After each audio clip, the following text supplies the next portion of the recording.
Is years, সিদ্ধান্ত আপনার। আপনি কি ছোট মনের মানুষ হবেন না বড় মনের মানুষ হবেন? অন্যরে নিয়ে আমার কোনো টেনশনের দরকার নেই। আমি জান্নাতি না জাহান্নামী এই টেনশনে তো ঘুম আসে না আমার। আমার কি অবস্থা হবে আমি জানি না। আমি আরেকজনের দোষ খুঁজি, আমি আরেকজনের বদনাম বলি, আমি আরেকজনের পিছু লেগে থাকি।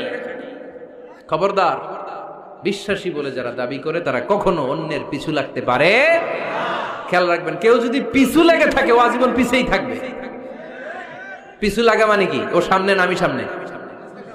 কথা বোঝে নাই বোধহয়। কেউ যদি আমার পিছু লাগে, ও সামনে না আমি সামনে? আমি সামনেই থাকবো, ও পিছনেই থাকবে। কথা বুঝতে পেরেছেন? খবরদার, পিছু লাগবো না কারো, কারণ কারো পিছু লাগলে আমি পিছনে পড়ে যাবো। কারো দোষ খুঁজবো না, নিজের দোষ খুঁজবো।